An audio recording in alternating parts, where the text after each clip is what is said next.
Hello folks, this is Jimmy Nicely. I don't know if you can see me very well. Don't do a lot of videos, but I'm in the process of trying to make a VAWT, vertical axis wind turbine. And I've been toying with the idea of doing something, seen a lot of videos on YouTube, and I want to try and get a better idea of the type of motor that one could use on a do-it-yourself project. And so I want to show you a couple things here, and you know, maybe somebody might have a comment or some tips or hints. It's cold here in the garage, so with my lungs I won't be able to stay out here too long, so when I do work out here it's a little bit at a time, but I'm trying to get this done before I get any worse. So, but let me run you through a couple things that I discovered and what I'm trying to do here. I'll move the camera here. I got right here, this is the disassembled, mangled up remains of a 2007 Prius transmission, motor transmission. You can see I got it out pretty much. All the gearings, nuts and bolts and everything laying around. I'm going to be using the casing to the larger of the two motors as the original mount for the vertical axis wind turbine, and the electrical connections with the high voltage lead connectors. I'm going to use those. This is the small motor out of the two. There's two motors in that transmission, and they're permanent magnet motors. This is out of this one here, the small. I'm going to use the casing for that one as well. But I was cranking this one here by hand before I disassembled it. Had a tester voltmeter hooked up to it, and just by hand I could generate, turning it by hand, 11 AC volts. Just by a quick turn, and I'm not sure how many watts that is. I know it was low amperage, so the amperage times volts equals watts from what I understand. So just cranking it by hand, it was you know, around 11 volts AC, and I think the amperage was 0.83. So I'm not sure just by hand how many watts that would be. This is the larger of the two here, and like I say, that is the large part of the casing, and the smaller part of the casing's here, and I'm going to use that in the existing bearings. Now the large motor is much different. Oh, try and do this with one hand. It's magnetic, it sticks to everything here. See if I can't get this apart here. As you can see, it's not coming loose, so this is a pretty strong magnet. And that's the, I think it's called the stator, I'm not sure, but I sit down in the center there and rotate around. Now just cranking that one by hand, I could generate 30 AC volts, and the amperage was I think it was 1.83. So it's almost 3 times as the amount of the smaller one. So I think that's going to be pretty good. The cogging effect wasn't too bad, because that is a permanent magnet motor for generator, or motor generator. And so yeah, that cranked up pretty good. But trying to figure out, I can use the existing bearings, and this is going to be part one. But and figuring out the slats, I got 16. I took 4x4 inch PVC pipe and cut it into 4 inches, or split it 4 ways, cut it in half, and then cut it in half again. So I got 16 vertical blades, and I come up with this design here for the vertical blades to attach to, and I think it's going to work out good. I got a stand on here, see if I can stand this up somewhere where maybe you could see. I don't know. Can I turn this camera around? I don't know if I can or not.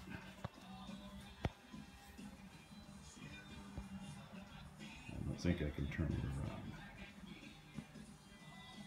No, okay. Well, if you can, I don't know how to do it. So I'm a little bit technologically challenged. But the garage is cold and a mess. But let me see if I can get one of these blades here and kind of show you what I'm talking about. It's going to go mounted in there like so, just like that, in each one of those. That'll be one, and then there'll be another one mounted here, and so on and so forth. I don't know if this material is going to be too heavy. Don't know if I'm need to section the centers out here in 4s to relieve some of the weight. I'm not sure. I did decide to use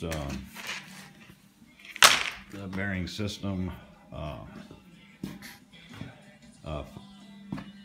Use a steel pipe for the center rod. I'm going to get flange bearings for the top.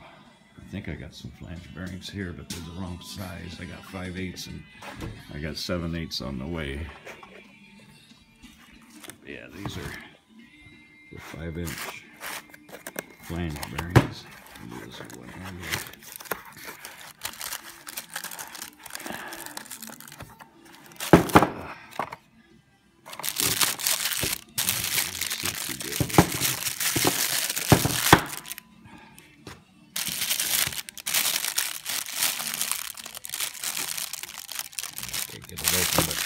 Kind of see what it is. It's a flange bearing here. It's going to be one mounted on the top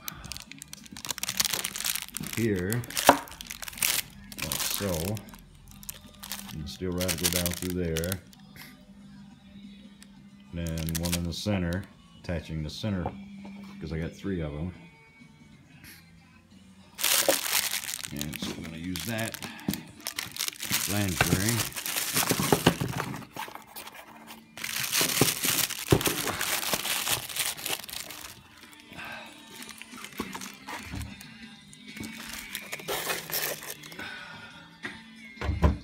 Get a head mount, put this thing on. The next video I do, I'm gonna mount this camera to my head so it's going anywhere I go. Maybe. But on the bottom, on the very bottom, where the motor sits inside the casing, and I get the top plate on the casing, and all that's reassembled, I have a rod that came out of it. This rod here, okay, sits down in the center right here. That is going to be welded in there, and that is going to be joined at the end of the pipe, the steel pipe. That's going to be right here. It's going to be joined there with maybe a lock collar, lock sleeve, something to lock these two together. Maybe even drill a pilot hole all the way through both and put a cotter pin for quick disassemble, where you can disassemble it and you know, redo the VAWT or redo the motor. But it'll be connected here. This end will be welded into the motor. So as this spins through the bearing system, this will spin through the bearings. This is connected to the motor, connected here, and the motor will turn this way. And hopefully it'll work. I don't know. But if anybody has any suggestions, oh, let me tell you how I cut these perfectly round circles to a tip on YouTube that I seen, and I can't remember his name, or I would give him a plug because he was really a lot of help. Now I can't get this pulled down, but I have the portable shop table saw, and I took I can't see very well, but there's a hole here. I measured out the diameter of what I needed the plates to be, The diameter of that, I cut it in half, split it in half, drilled a pilot hole through all three, and then I measured from the blade halfway out of the diameter I wanted those to be, and I drilled a hole and threaded a bolt so I could drop the bolt through. I threaded it to where it tightens and it holds steady pressure on the plate. With the table saw, I lowered the blade all the way down, raised it just a little bit, like 1/8 of an inch at a time, spun the board in a 360 degrees, raised the blade another 1/8 all the way around, and believe it or not, I had a perfectly symmetrical circle with a table saw. I was pretty impressed. But the video I watched, I'm sure some of you guys probably seen the same video. I'll try and get some references so I can give a point on that. But yeah, that's where we're at so far, and I'll give you an update. I got the bearings, the right size bearings coming in, and I'm going to start building the cage for the VAWT, and I'm going to test the wind RPMs and kind of get an idea of what the rotation is going to be with the motor. Then I'm going to connect the motor and do some experimenting on that as far as voltage and wattage. And then we're going to wire this thing directly into the grid to reduce our consumption and maybe even sell a little bit back to the electric company or get a little credit. But yeah, that is a huge motor. That thing is huge. I'll try and get some better lighting in here next time too. But the small one, I'm thinking I'm going to build a not a VAWT, but a regular wind turbine with blades with the smaller one, because I think it'll do better with that. But yeah, wish me luck, and please post some comments or suggestions, because I could sure use some help on this, getting this done before else gets bad I can't finish it. All right, thank you, and yeah, I don't know if you see me or not, but hey, God bless. Talk to you later. Bye.